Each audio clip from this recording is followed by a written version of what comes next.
सोन्याचा दर 2 महिन्यांच्या निच्चांकी पातळीवर. डॉलर मजबूत, तणाव वाढला आणि सोन्याचे दर कोसळले. चांदीही घसरली, गुंतवणूकदारांचे लाखो कोटी धोक्यात. सोनं खरंच सुरक्षित गुंतवणूक राहिलंय का? की बाजारात सुरू झालेल्या या भूकंपात सोन्याचाही पाया हादरायला लागलाय? कारण जे आकडे आज समोर येत आहेत ते सरळ सराफा बाजारात खळबळ उडवणारे आहेत. 2 महिन्यांच्या निच्चांकी पातळीवर पोहोचलेलं सोनं आणि सतत घसरत असलेली चांदी हे फक्त आकडे नाहीत, तर गुंतवणूकदारांच्या धडधडी वाढवणारी धोक्याची घंटा आहे. सोन्याचे दर सातत्याने का घसरत आहेत हे सविस्तरपणे या रिपोर्टमधून जाणून घेऊया.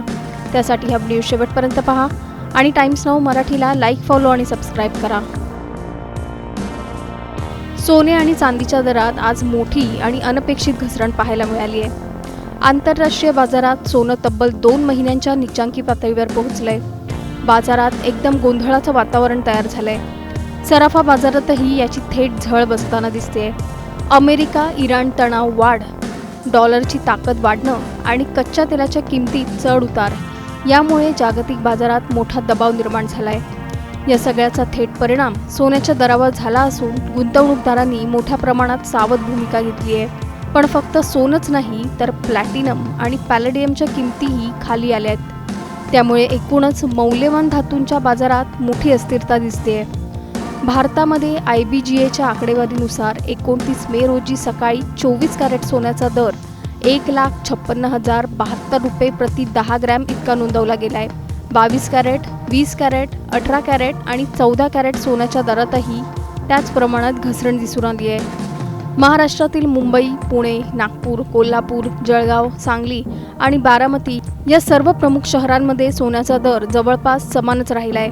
बाजारात ग्राहकांमध्ये फक्त खरेदीबाबत संभ्रमाचं वातावरण आहे. चांदीच्या दरातही मोठा बदल दिसून आलाय. IBGA नुसार चांदीचा दर 2,60,917 रुपये प्रति किलो इतका आहे. त्यामुळे चांदीच्या गुंतवणुकीत असलेल्या लोकांनाही मोठा फटका बसल्याचं चित्र आहे. सोन्याच्या या सततच्या घसरणीमुळे पुढे खरेदीदारांना मोठा फायदा होणार की अजून मोठा तोटा होणार? आणि खरंच सोनं आता सेफ इन्व्हेस्टमेंट राहिलंय का? अशाच सोने आणि चांदीच्या ताज्या अपडेट जाणून घेण्यासाठी टाइम्स नाऊ मराठीला लाईक, फॉलो आणि सबस्क्राईब करायला विसरू नका.